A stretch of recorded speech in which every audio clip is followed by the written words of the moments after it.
जिंदाबाद जिंदाबाद आदिवासी एकता जिंदाबाद जिंदाबाद जिंदाबाद यही सब नारा लगाई। दूसरा कौन जिंदाबाद जिंदाबाद पड़े, अभी तक मन नहीं ठंडा हुआ कि दूसरों का जिंदाबाद करके तो आप लोग नाश किए हुए। जब अपनी जिंदाबाद करने लगिएगा तो डरेगा नहीं, तो दूसरों का कीजिएगा तो डराएगा। समझे? आप खुद आवाज दीजिए, ना डरे तो मेरा नाम बदल। शक्ति की पूजा होती। दास जी, भगवान बिरसा मुंडा कहाँ है? दास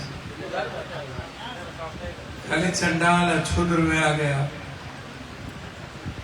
वाल्मीकि को भूल गया, संत रविदास को भूल गए, सावित्री को भूल गए, अहिल्या को भूल गए, कौशल्या को भूल गए, हाँ, महात्मा फुले को भूल गए, रामास्वामी पेरियार को भूल गए, चोरमल को भूल गए। दुनिया का जो इतिहास है विश्व का, शिव को क्या कहिएगा, जो दुनिया के सबसे बड़े आराध्य गुरु थे। विश्व में इससे बड़ा कोई आराध्य गुरु अभी तक हुआ नहीं। जो प्रथम इष्ट के रूप में जिसकी पूजा दुनिया ने की, उसको क्या कहिए? आदिवासी। हाँ, हनुमान को क्या कहिए? अरे हनुमान को तो बीजेपी वाला मान रहा है कि दलित है, हम तो छोड़िए। दुनिया में 1.25 लाख हजार वर्ष पहले हम मानव सभ्यता में, मानव जाति में, और जब हम लोग सभ्यता के विकास की ओर बढ़े तो ठीक 13,000 वर्ष पहले हमारे जीवन में सबसे बड़ा इष्ट के रूप में, सबसे बड़े इष्ट के रूप में शिव का हमारे जीवन में पदार्पण। पूरी दुनिया काबिलों में बटी थी। काबिला के सरदार सर्वश्रेष्ठ हुआ करते थे। मूलवासी आदिवासी, आदिवासी जिसका जीवन संघर्ष का रहा, यातनाओं का नहीं था। क्रांतिवीर पर कभी यातना नहीं होती, कर्मवीर कभी यातना नहीं सहते। मैं आदिवासी भाइयों से यहाँ कहना चाहूंगा, जो मेरे ईश्वर और देवतुल्य हैं, हमारी माँ, यहाँ बहने, जो मानव जीवन के निर्माण की उत्पत्ति है, साक्षात देवी, साक्षात सावित्री, साक्षात अहिल्या, साक्षात दुनिया के निर्माण की सर्वश्रेष्ठ और सर्वोत्तम, पूजनीय, वंदनीय सिर्फ आपका। आपकी उपस्थिति मेरे लिए गौरवान्वित का विषय है। आपका सम्मान कण कण में, मन मन में, जीवन में मेरे लिए सर्वश्रेष्ठ है। मैं मानता हूं कि इस दुनिया में महिलाओं का सम्मान कभी नहीं हुआ, कभी नहीं। हमेशा शारीरिक, आर्थिक और सांस्कृतिक रूप से शोषण हुआ। तब अर्थ का युग नहीं था, लेकिन सांस्कृतिक और शारीरिक रूप से महिलाओं का सम्मान, शोषण बहुत हुआ।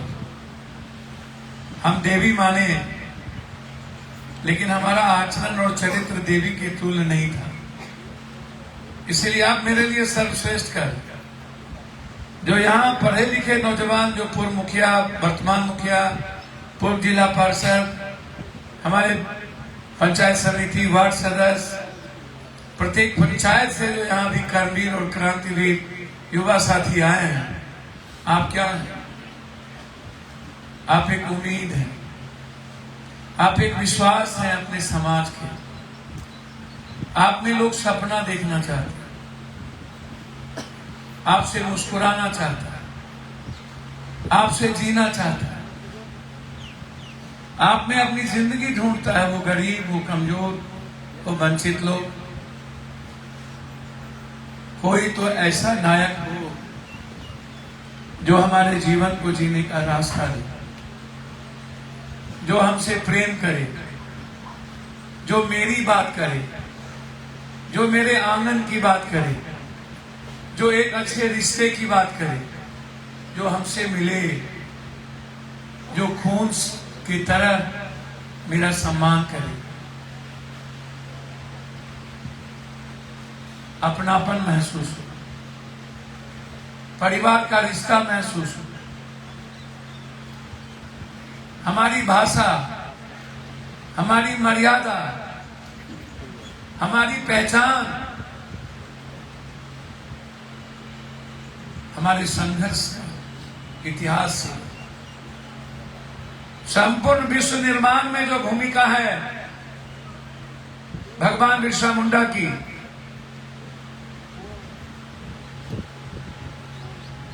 उतनी बड़ी। आप कभी तिलका मांझी को याद करते? कभी आपने उसके जीवन को जीने का प्रयास किया?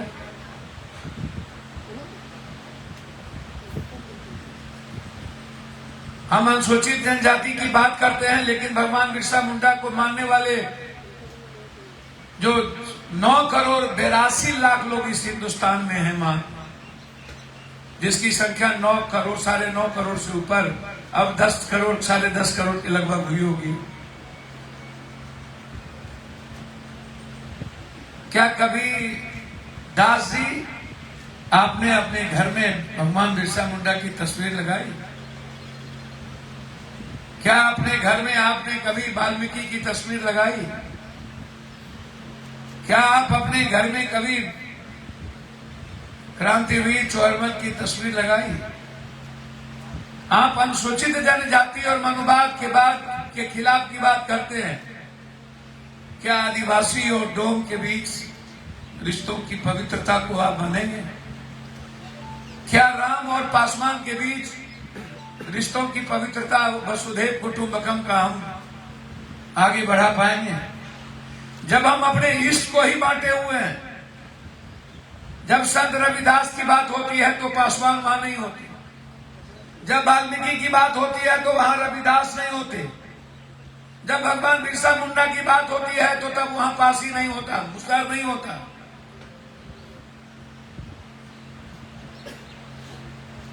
अनुसूचित जनजाति की एकता रोटी और बेटी, खून और संस्कृति से थी।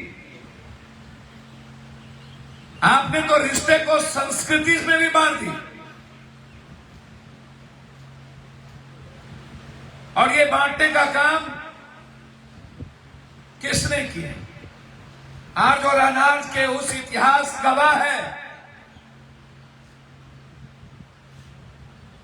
सबसे पहला किसी विचारों, किसी सांस्कृतिक और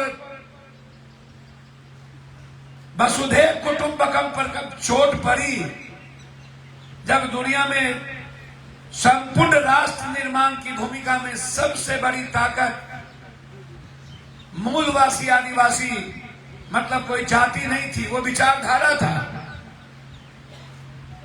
वह एक लड़ने की जज्बा था। तीनों कबीलों की कन्या से विवाह शिव ने क्यों रचाया? जब तीनों कबीला दुनिया में तूफानों के तरह लड़ रहे थे, सरपंच साहब सुनिएगा, आप लोगों ने क्या किया? वोट बांट बांट में जाए भाड़ में। हमारी उम्र बिना वोट के हम दुनिया के लिए जीते और हम कभी इसकी परवाह नहीं करते। हम आपको राजेंद्र उरांव साहब जो हमारे अध्यक्ष हैं, हमारे नेता भी हैं, आज नहीं प्रमुख साहब यहाँ हमारे छोटे से लेकर इसराइल भाई यहाँ बैठे हैं, आजीवन इनकी उम्र मेरे साथ बीत गई। एक पल भी दूर होते हैं तो हमें हृदय से तकलीफ होती है। यहाँ बहुत सारे लोग पूर्व प्रमुख, हमारे प्रमुख, जिला पार्षद, पूर्व मुखिया, वर्तमान मुखिया कई जगहों से हैं। राजनीति अपने जगह पर है। राजनीति के मामले में मुझे पता है कि दुनिया में कभी भारत की राजनीति कभी विचारों पे नहीं चली है। भारत की राजनीति कभी आजादी के नाम पर वोट दे दिए, कभी इंदिरा जी शहीद हुए तो टूअर के नाम पर राजीव जी को वोट दे दिए, राजीव जी शहीद हुए तो कांग्रेस के टूअर के नाम पर वोट दे दिए, कभी मंडल कभी कमंडल, कभी मंदिर कभी मस्जिद, कभी बैकवर्ड कभी फॉरवर्ड, कभी पाकिस्तान कभी जिन्ना, कभी जिग्नेश कभी पट्टेदार, कभी अल्पेश, कभी कब्रिस्तान शमशान ईद बकरीद,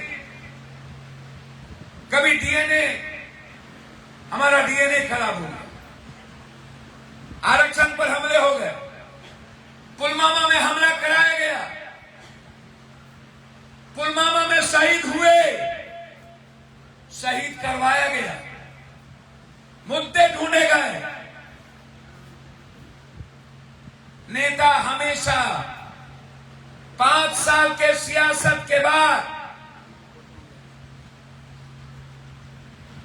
4 साल पहले ही मुद्दा तय करता है।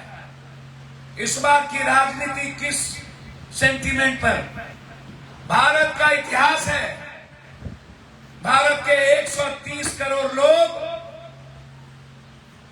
सिर्फ दया करते हैं, कृपा करते हैं, आह करते हैं, हमेशा लोगों की मदद करने की आदत। कब इस हिंदुस्तान ने विकास पर वोट दिया? यदि विकास पर वोट पड़ी होती हमेशा मनुवाद को गाली देने से नहीं होगा। मायावती जी थी ना, क्यों नहीं निजी क्षेत्र में आरक्षण दे दिया? और है सामाजिक न्याय की सरकार। यदि 63% पिछड़ा अत्यंत पिछड़ा है तो बुलाइए नीतीश जी विधानसभा। 20 से 21% अनुसूचित जनजाति, करिए 20% आरक्षण तय, करिए 63% आरक्षण तय, और उस आरक्षण में आज घोषणा करिए, क्योंकि अब भारत में नौकरी नहीं मिलेगी। भारत के सारे नौकरी प्राइवेटेशन की ओर। अब एग्जाम की जरूरत नहीं है। भारत की नौकरी पूंजीपति, उद्योगपति अनिल अंबानी, मुकेश अंबानी और आरएसएस तय करेगा।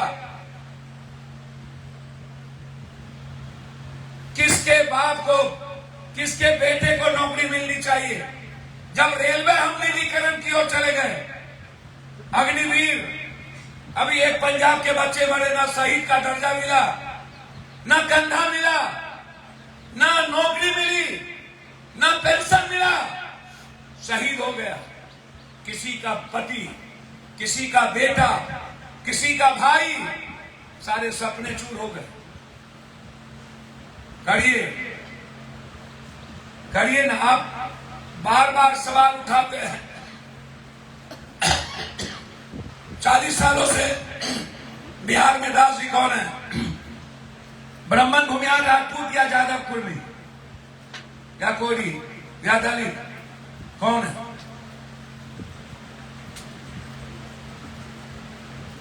बीपी सिंह की सरकार थी कि नहीं? देवेगौड़ा की सरकार थी कि नहीं? गुजरात की सरकार थी कि नहीं? कांग्रेस में आपके लोगों की भूमिका थी कि नहीं? मायावती की सरकार थी कि नहीं? मुलायम सिंह की सरकार थी कि नहीं? आप तो प्रमोशन में लड़ गए, मुलायम सिंह और मायावती। आप तो बटेदारी है, हिम्मत किसी पिछले नेता को कि बटेदारी कानून लागू कर दे। जमीन का लेखा जोखा आ गया है ना सरकार के पास। यदि जाति की जनगणना का लेखा जोखा आ गया है तो जमीन का भी लेखा जोखा आ चुका है दास जी। मैं जानना चाहूंगा भारत के प्रधानमंत्री नरेंद्र मोदी से, यदि आपको हिम्मत है यह कहने के कि मैं पिछड़ा हूं, जबकि आप विधानसभा में मुख्यमंत्री के बाद अमेंडमेंट के तहत आप आए, उसमें आप लाए गए, यदि उसके बाद भी आपको हिम्मत है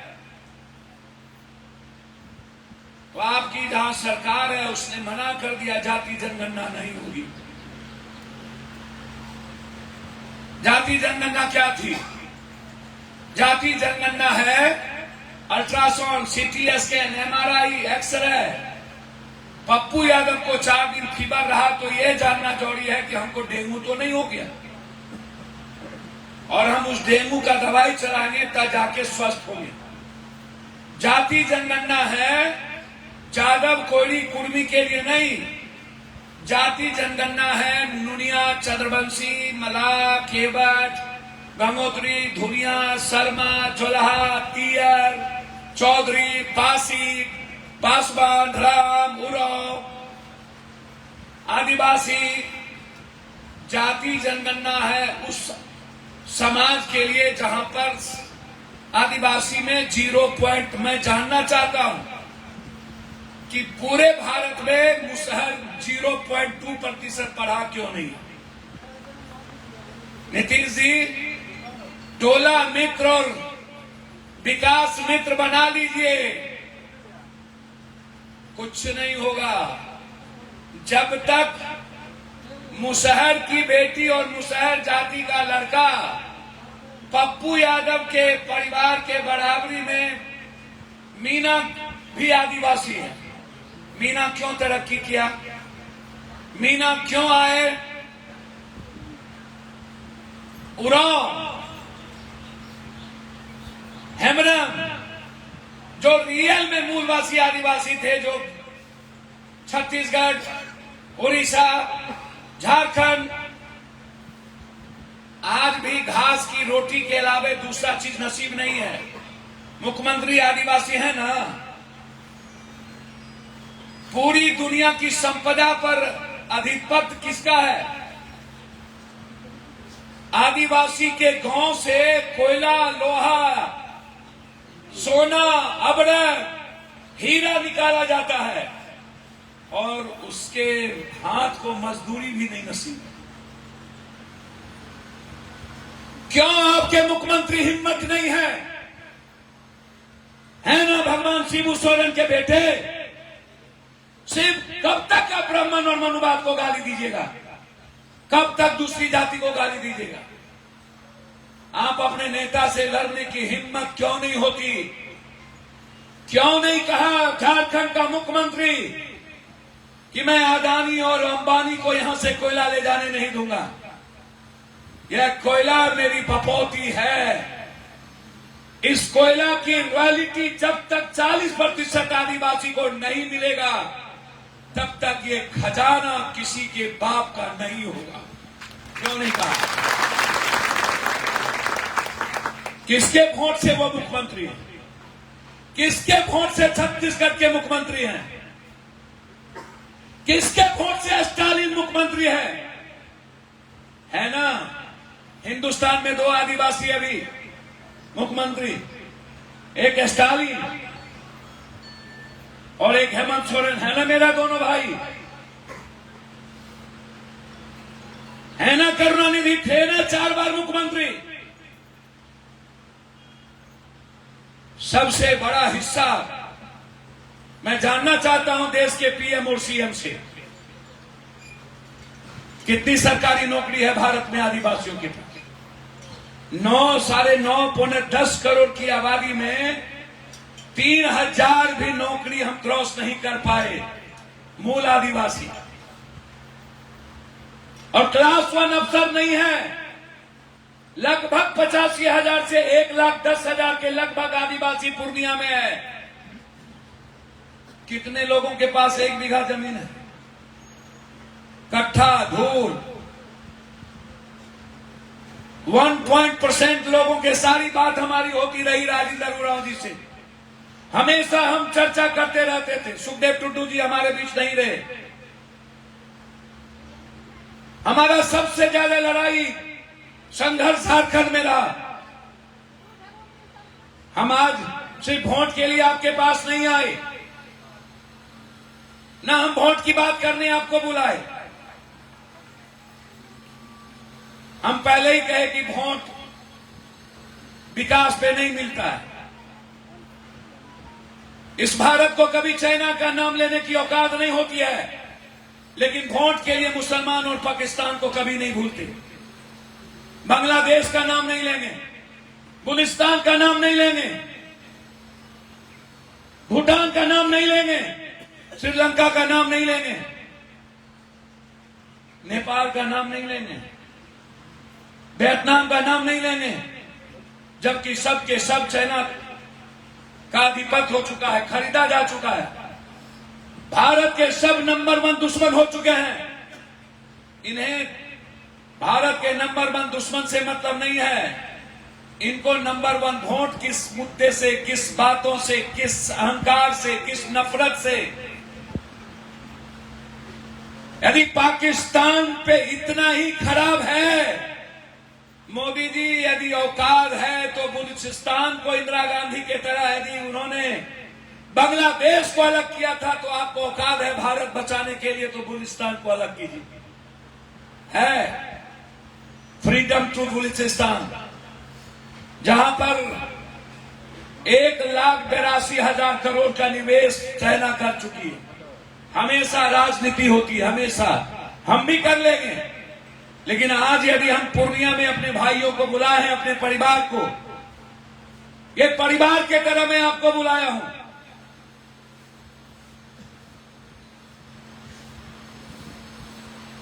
सबसे ज्यादा मुसलमानों से कौन लड़ता है?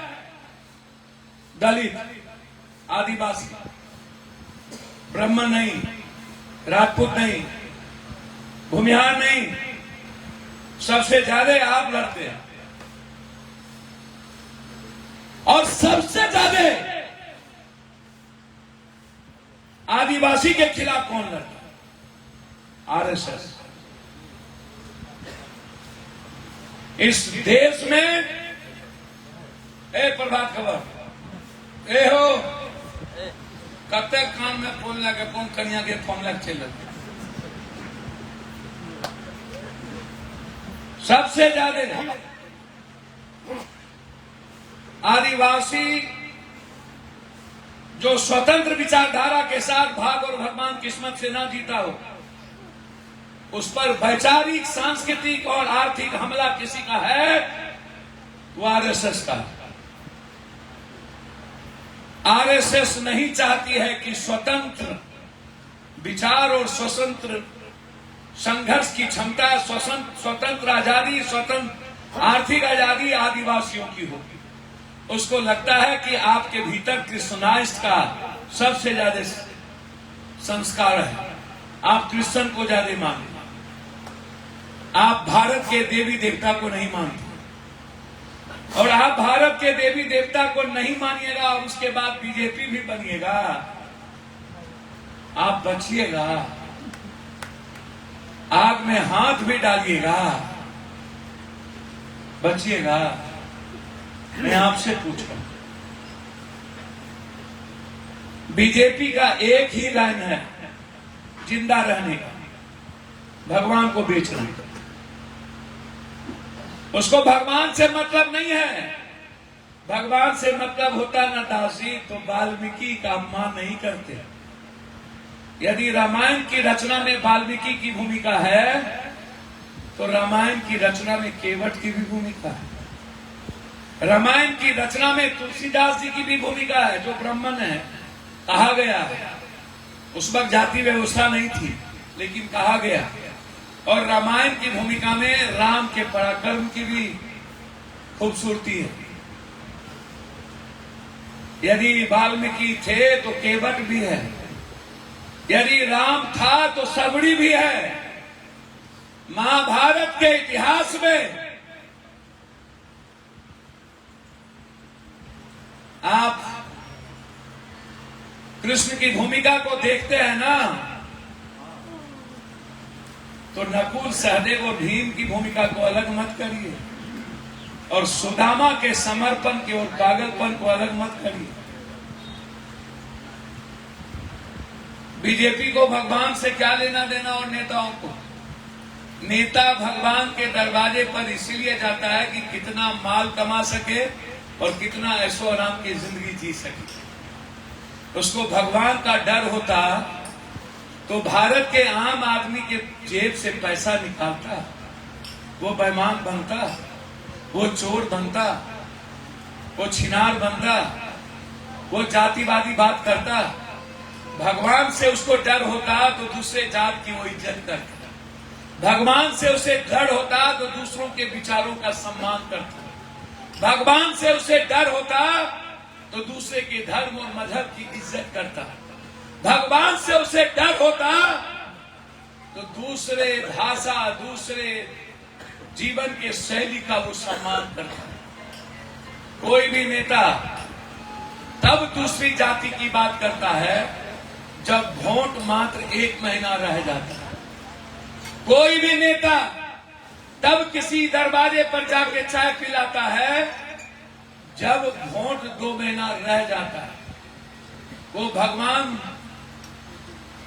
की बात छोड़ दीजिए। इसीलिए मैं आपको जो यहां बुलाया हूं, ये मैं बुलाया हूं नीतीश कुमार जी को वो बात कहने पूर्णिया से कि नीतीश जी, लालू यादव जी, हिंदुस्तान में 10 करोड़ की आबादी आदिवासी की है। 10 करोड़। दुनिया में इससे बड़े संघर्ष की रस कथा,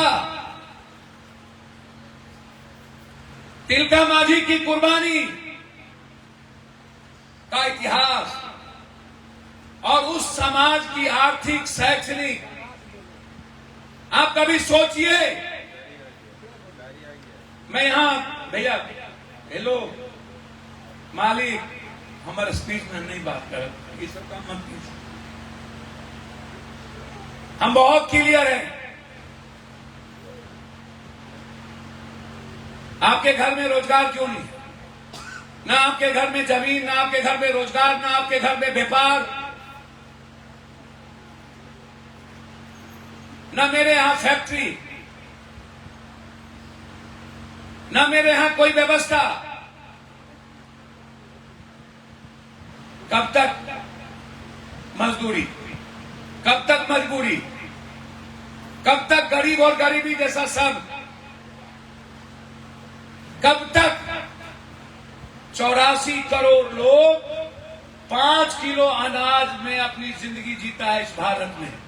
130 करोड़ में 6,000 रुपया पर व्यक्ति इनकम 92% लोगों के पास है। 22 रुपया प्रत्येक दिन भारत का किसान कमाता है और 1800 करोड़ रुपया प्रत्येक दिन अदानी कमाता है। एक नेता की कमाई सालाना, दुनिया में जब कोरोना आया पूरे भारत के व्यापारियों का व्यापार खत्म हो गया। सबके जेब से पैसा चले गए, किसी के घर में पैसा नहीं बची। नोटबंदी और जीएसटी के बाद जो 200 से 2 लाख 2 करोड़ 200 करोड़ रुपया मां रखी थी वो भी पति के हवाले करके खाली हो गई। और जैसे ही कोरोना आया, ताली थाली और रोशनी बजाकर हमने सब कुछ खाली कर दिया। जब पूरा दुनिया, पूरा देश आर्थिक रूप से खत्म होने की तैयारी में थी, उस वक्त उस कोरोना में अदानी का आमदनी 14 गुना ज्यादा बढ़ गया। 14 गुना, 14 गुना, मतलब लगभग 14,500 अरब रुपया उसने सिर्फ कोरोना में कमाया। आप कभी इसकी चर्चा नहीं करते। आप आइएगा, हम आज भी उसी तारी, उसी दारू में फंसे हुए हैं। हम आज भी वही बात करते हैं कि हम रोटी कपड़ा मकान का क्या होगा। 100 लोगों के पास 55% दौलत, 10 आदमी के पास 90% दौलत और 92% भारत के आदमी के पास। सबसे ज्यादा टैक्स कौन देता है? आप। सबसे ज्यादा दुनिया को पैसा कौन देता है? 5 रुपया 5 आना नमक, मिर्ची, तेल, टमाटर, खुदरा पैसा आप। सबसे ज्यादा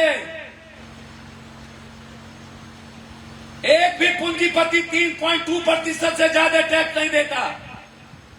भारत को सबसे ज्यादा टैक्स और जीएसटी कोई भरता है वो है भारत का किसान, भारत का मजदूर, भारत का युवा, भारत की वो महिला जो घरेलू है। भारत के अदानी और अंबानी नहीं। जब आप मंच पे आते हैं तो सिर्फ अपनी बात, आदिवासी, हिंदू, मुसलमान, हमें इन नेताओं ने यह सोचने पर मजबूर कर दिया कि इससे बाहर नहीं जाना है। आपकी औकात इतना ही है, इतनी खूबसूरत जिंदगी जीने वाली आप कौम है। क्या कोई पप्पू यादव का घर होगा जो आप जीना जानते हैं, जो आप सादगी और स्वच्छता के साथ सिल्ला लोढ़ी के मसाला कूट कर आप खाना जानते हैं? क्या पप्पू यादव का खानदान घोड़ा के लिट्टी क्या मिलाया हुआ मसाला खा करके क्या खाएगा जो आप खाते हैं? आज भी आपके जीने का तरीका बिल्कुल अलग है। आज भी आप भारत की संस्कृति को जिंदा रखे हुए हैं।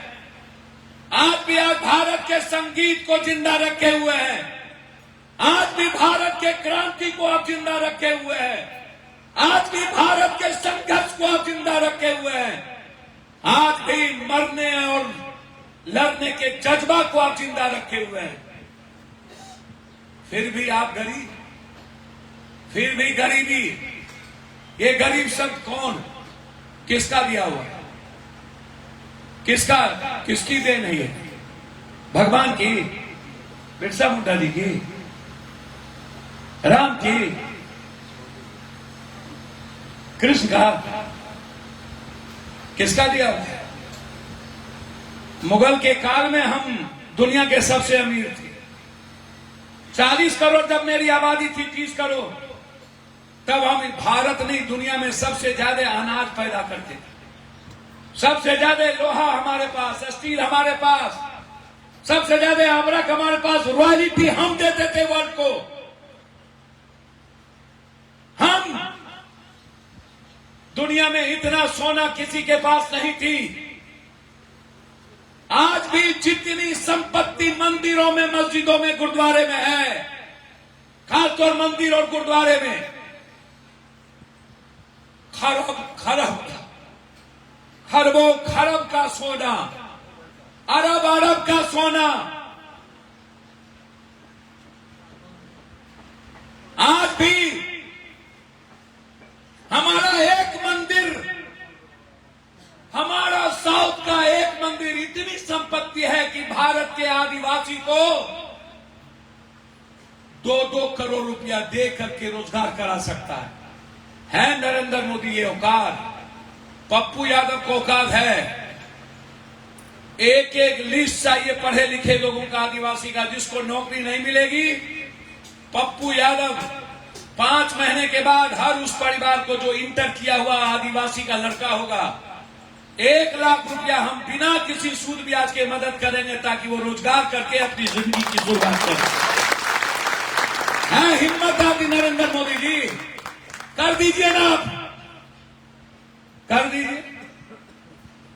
हम अर्थ युग में हैं और हमको भगवान पढ़ाया जा रहा है। हम आर्थिक आजादी की बात करते हैं, हमको भाग पढ़ाया जाता है। हम जीने की बात करते हैं तो हमारी किस्मत को याद दिलाया जाता है।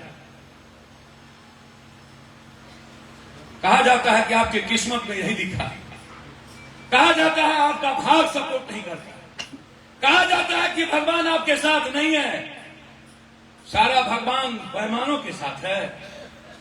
सारा भगवान इन चरित्रहीन के साथ है। कभी भगवान किसी के साथ और गलत नहीं करता। भगवान है सबके साथ। ये जो गरीब और गरीबी शब्द है ना, ये नाजायज औलाद है नेताओं का पैदा किया हुआ, सिस्टम का पैदा किया, समझे? ये नाजायज पैदाइश है। नेताओं ने गरीब शब्द लाए, सिस्टम ने गरीबी दी है हमें। छोड़ दो न जीने हमें, छोड़ दो न मेहनत करने वाले कौम को आजादी के साथ जीने। क्यों न्याय नहीं है अंतिम व्यक्ति के लिए? क्यों हमारी जमीन को छीन लेता है? क्यों हमारे जमीन पर किसी की गिद्ध दृष्टि है? काहे?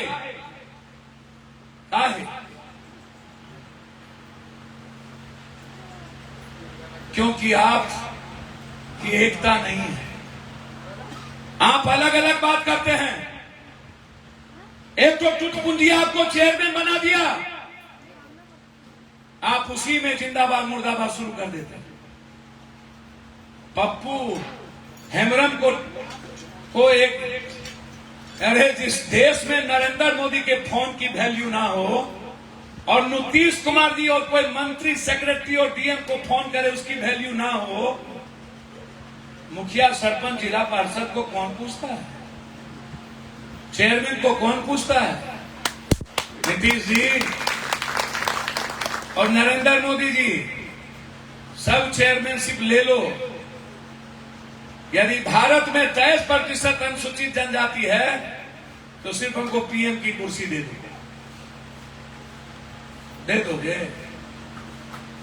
दोगे 7 सीएम हमको। जितना राज में उसमें हम 30% राज हमको दे दोगे, दे दो जीने का अधिकार। हम बात करेंगे हमारा विकास कैसे होगा तो कहेगा हिंदू खतरे में है। हम बात करेंगे 1 नेशन 1 एजुकेशन की, इक्वलिटी, इक्वल एजुकेशन। राष्ट्रपति का बेटा जिस स्कूल में पढ़ेगा उस स्कूल में आदिवासी, चमार, पासवान, काशी, निषाद, मलाह, केवट, गोरी, कमार, कुम्हार का बेटा भी वहीं पढ़ेगा। तय करिए ना, मत दो हमको कोई कुर्सी, बस हमको एक काम कर दो। जितनी भारत में जमीन है उसकी हिस्सेदारी कर दो, जितना भारत में पैसा है उसमें भागीदारी कर दो, जितना भारत का पीएम और राष्ट्रपति और पप्पू यादव का बेटा जहां पढ़ता है वहां हिंदुस्तान के अत्यंत पिछड़ा दलित के बेटे को पढ़ने की व्यवस्था कर दो। और जितना नौकरी पर जबरदस्ती पैसा दे करके कभी सिपाही छीन लेते हैं, कभी किसी चीज को छीन लेते हैं, आप अपना छीन लो। यादव जी, कुर्मी जी वाला आपको नहीं लगता है तो छीन लो। हमारी जो नौकरी है उसको परसेंटेज में डाल दो।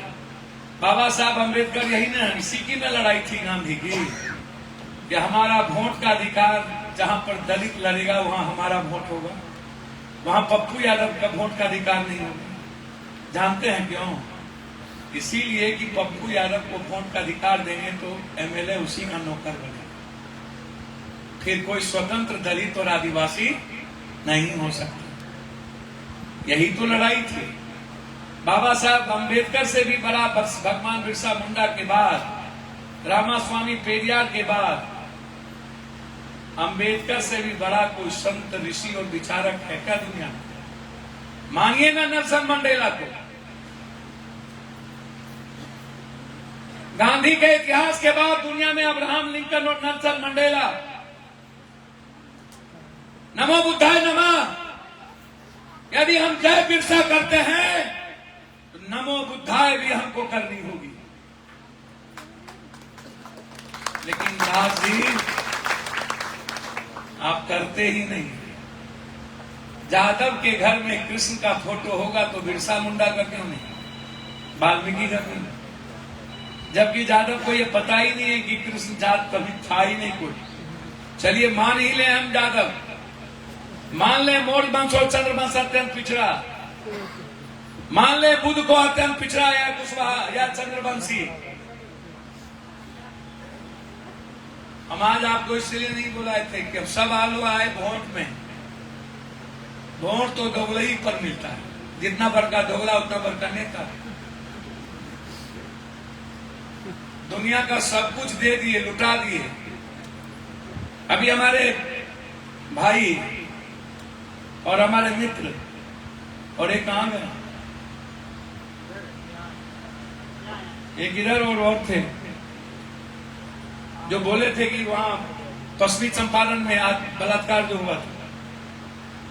किधर गए हमारे वो मित्र जो उपाध्यक्ष और कुछ थे। मैं आपसे कहना चाहूंगा, हम 3 टिकट दिए थे आदिवासी, एक पूर्णिया, एक बघा,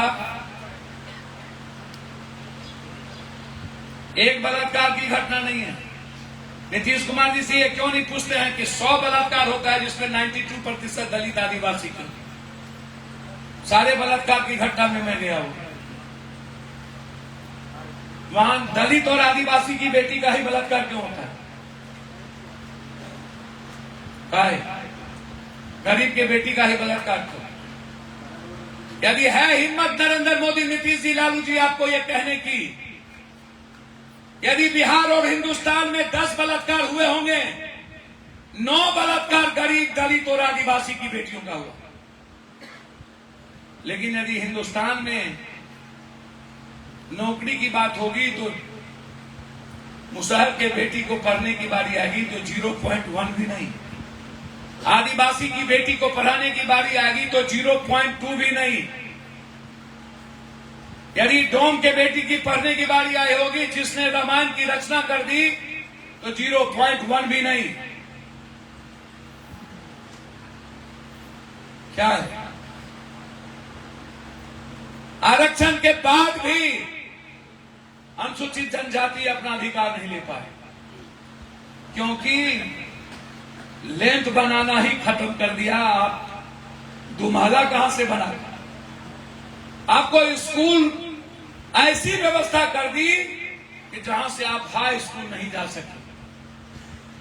आपका एग्जामिनेशन इतना महंगा कर दिया, नौकरी, कि आपके पास 10 लाख नहीं होगा तो टीचर नहीं बन सकते, आपके पास 10 लाख नहीं होगा तो सिपाही नहीं बन सकते, आपके पास 20 लाख नहीं होगा तो आप नौकरी नहीं पा सकते, नहीं ले सकते। आपके पास ऐसी रसूख और पैरवी नहीं होगी तो आपको नौकरी नहीं मिलेगी। कितने नेता आपसे मिलते हैं? और कौन ऐसा हिंदुस्तान का परिवार है जिससे मैना मिला? जाने अनजाने जब कभी संकट होता है इस देश में, सबसे पहले क्राइसिस का हीरो पप्पू यादव। हर परिस्थितियों के निर्माण में भूमिका पप्पू यादव, हर दुखों के पीड़ाओं के बीच, हर व्यक्ति के बीच पप्पू यादव। और वो मेरी राजनीति नहीं होती, वो मेरे जीने की तरीके हैं।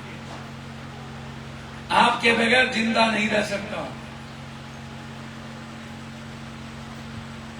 जिंदा रहने का मतलब है रिश्ता, विश्वास, राजनीति नहीं। कर दीजिए ना।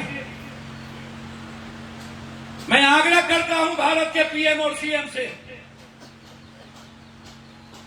हिंदुस्तान में गरीबों को यदि उठाना है,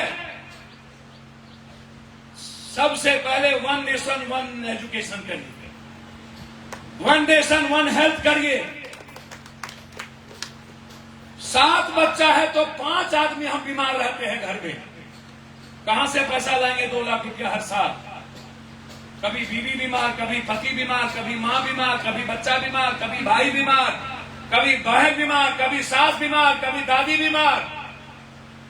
कितना कर्ज लेंगे? कर्ज पे कर्ज, कर्ज पे कर्ज, कर्ज पे कर्ज। 400 रुपया हम ब्याज लिए थे, सूद देते देते थक गए। 2 साल के बाद पप्पू यादव को याद आया हम तो 400 टका दिए थे और अभी तक सूद नहीं मिला, जाके जिंदा जला दिए, पेशाब कर दिए। आज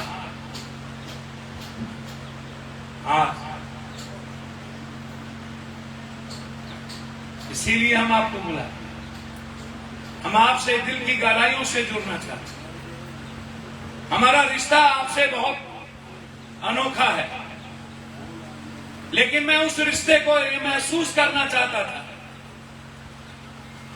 हम उस रास्ते में पागलपन को ढूंढना चाहते थे, हम जुनून को ढूंढना चाहते थे। आपकी ताकत बहुत बड़ी है,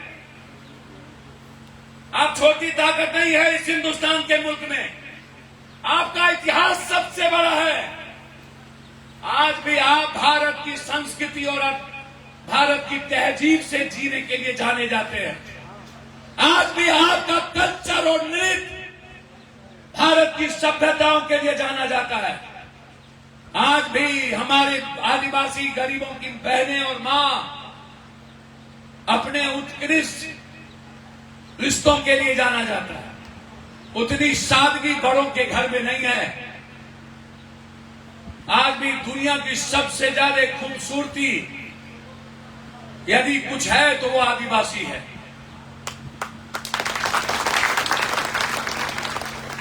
आप चलिए, यदि हम आदिवासी के घर को दुनिया का सबसे आर्थिक रूप से ऊपर कर दें तो उर्वशी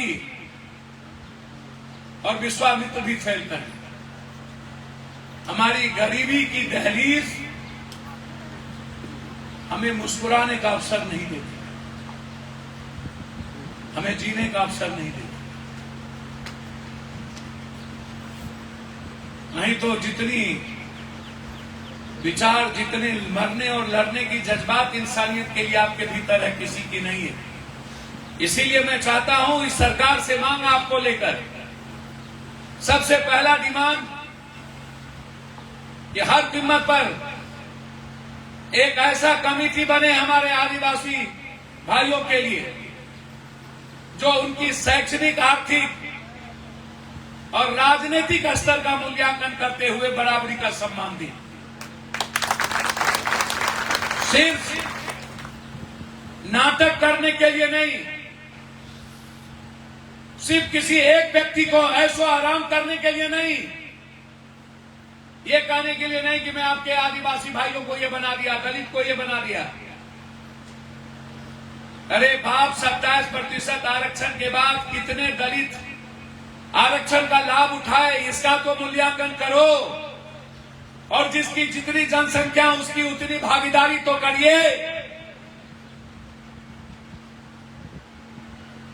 जीने तो दीजिए। वन नेशन वन जॉब तो करिए, वन नेशन वन वर्क तो करिए।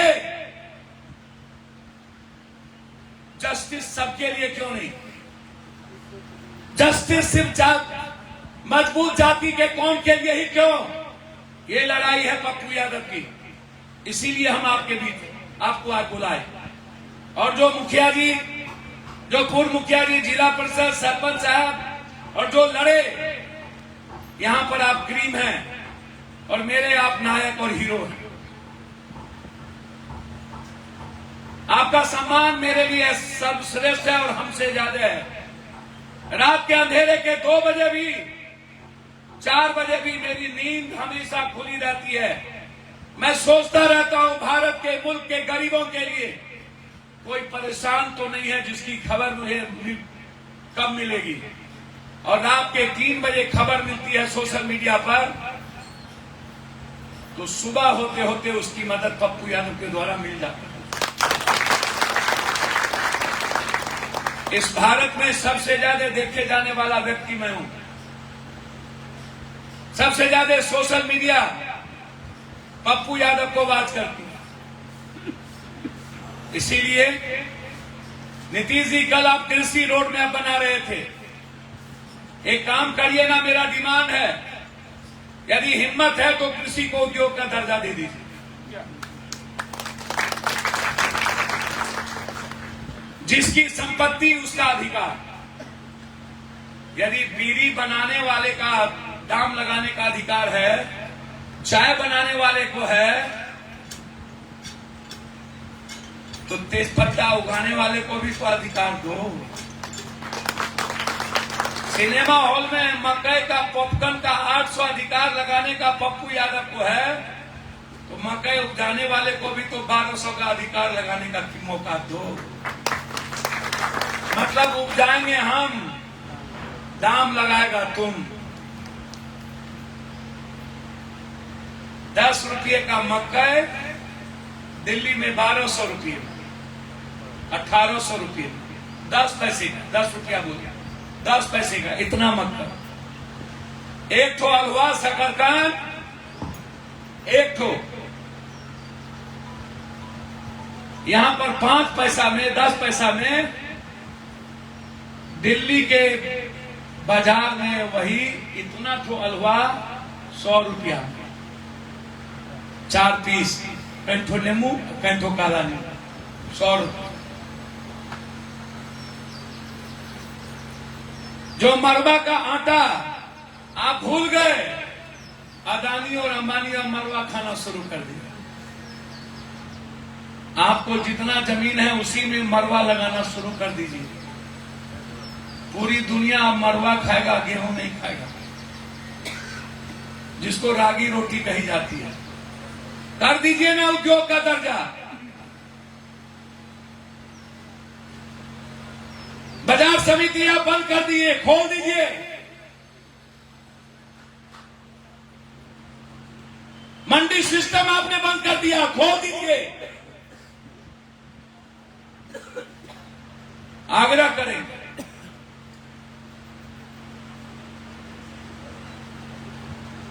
और मूल्यांकन करिए कि दलित में कौन कितना एजुकेशन पढ़ा लिखा है। आप बटेदारी कानून लागू करिए या ना करिए, लेकिन जमीन का मूल्यांकन आप कर चुके हैं, उसको आप आउट करिए। यदि पप्पू यादव को सीलिंग से ज्यादा जमीन है तो आप लीजिए और सीधा दलित, आदिवासी और गरीबों के बीच बांट दीजिए। खाली अत्यंत पिछड़ा, खाली वोट लेंगे दलित महादलित करके। एक तो टोला में, कैठो टोला में, एक तो कैठो विकास में, कैठो न्याय में, क्या मिलना है? हमारे समाज की बात कब करिएगा? हमारे समाज को आर्थिक आजादी की बात कब करिएगा? बस मेरी लड़ाई यही है। मैं आपको वचन देता हूं, जब तक मैं जिंदा हूं इस बिहार में, आदिवासी भाई हो या दलित या किसी भी जाति का गरीब, जब तक मैं जिंदा हूं उसके न्याय के लिए, उसके एजुकेशन हेल्थ के लिए और उसके रोजगार की लड़ाई पप्पू यादव मरते सांस तक, मरते दम तक लड़ेगा। मेरे एक एक खून का कतरा इस बिहार के अंतिम गरीब के लिए है। बस आप इन नेताओं के चकाचौंध में मत डूबिए। ये लोग बहुरूपिया है, बहुरूप है। कब किस भाषा में, किस बहुरूप में आगा कहना मुश्किल है। ये बदलता रहता है। इसीलिए राजेंद्र उरांव जी, मैं आपको धन्यवाद देता हूं, खासतौर पर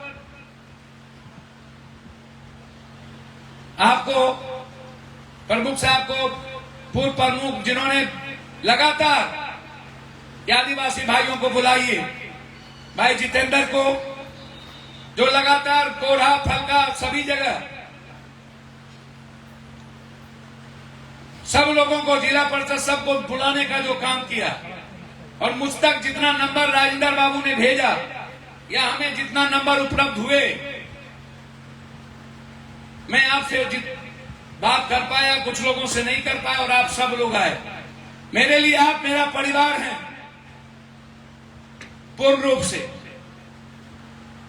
यहां से जाइएगा तो पप्पू यादव और आप में और मेरे खून में कोई फर्क नहीं है, यह सोच के जाइएगा, दिल और दिमाग में बैठा के जाइएगा। आप मेरे जिगर के टुकड़े हैं, दिल के टुकड़े हैं। मैं आपके लिए पल पल जीता हूं। आप को आ भी होगा तो दर्द पप्पू को होगा। बस आप भरोसा रखिए। जितना आप अपने बेटे पर, अपने पर भरोसा रखते हैं, उससे कई अरब गुना ज्यादा है आप हम पर भरोसा रखिए। कुछ भी नहीं बचेगा तब भी दुनिया के लिए जिए, कुछ भी नहीं बचेगा, किडनी बचेगी तब भी पेट के लिए, अंतिम व्यक्ति के लिए जिएंगे जिसके आंसू नहीं बनेगा। मदद का मतलब है उसकी जिंदगी की तरक्की। मदद का मतलब सिर्फ वोट के घड़ी दारू और 500 रुपया देना नहीं है, हिंदू मियां करना नहीं है, जात पात करना नहीं है, उस जाति व्यवस्था को मुख्यधारा में लाना। इसीलिए अविलंब आप 63% आरक्षण की घोषणा करिए। निजी क्षेत्र में जितनी भागीदारी उसकी आरक्षण करिए, और जमीन जिसको आपने मूल्यांकन कर लिया है कि किसके पास सीलिंग से ज्यादा है, उस जमीन को किसी भी जाति का गरीब जो भूमिहीन है, जिसको कम से कम 33 डिसमिल और 1 बीघा से नीचे जमीन नहीं रहनी चाहिए, एक परिवार की तरह बंटवारे की भूमिका तय करिए। यह मेरा आग्रह है। और 1 नेशन 1 हेल्थ के साथ दलितों की बेटी, उसके बच्चों को पढ़ाने की तैयारी, और नौकरी में पारदर्शिता, बिना 1 रुपया घूस के। जिसके पास ऊर्जा है, नीतीश जी और नरेंद्र मोदी जी, मैं आपको एक बात कह देना चाहता हूं, यदि आपको हिम्मत है ना, आप अच्छे स्कूल में दलित और आदिवासी के बेटे बेटी को आप भर्ती करा दीजिए, और बिना पैसा लिया हुआ एग्जाम करवा दीजिए। सबसे ज्यादा गरीब का बेटा रोजगार ना कमा ले तो मेरा नाम छोड़ दीजिए। गरीब का बेटा इसीलिए पीछा है, दलित और आदिवासी का बच्चा, कि उसके पास सरकार ने रास्ता नहीं दिया, उसको अधिकार नहीं दिया, उसको बढ़ने का मौका नहीं दिया। नहीं तो ये बच्चे, ये जो बैठे हैं, इन्हें, ये जीनियस है, ये जीनियस है।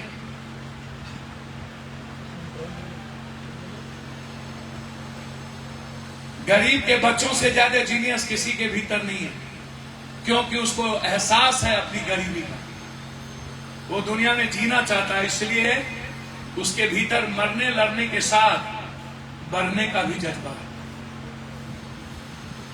बस उसको मौका मिलना चाहिए। भारत की सरकार और बिहार सरकार ने आज तक गरीबों को मौका नहीं दिया, अवसर नहीं दिया। यदि अवसर मिला होता तो आज गरीब और गरीबी जैसा शब्द खत्म हो गया होता। हम अवसर चाहते हैं नीतीश जी, हमको खैरात मत बांटिए। हम अवसर चाहते हैं नरेंद्र मोदी जी, हमको ट्रेन और बस भाड़ा और 1500 रुपया दे करके हमको लॉलीपॉप मत दीजिए। देना है तो जीने का अवसर दीजिए, देना है तो हमको मौका दीजिए, देना है तो हमको हिस्सेदारी दीजिए, देना है तो हमको भागीदारी दीजिए, देना है तो रियल में आरक्षण दे करके अपने बराबरी में लाने का मौका दीजिए। यही मैं आपसे कहना चाहता हूं। आप मेरे परिवार हैं,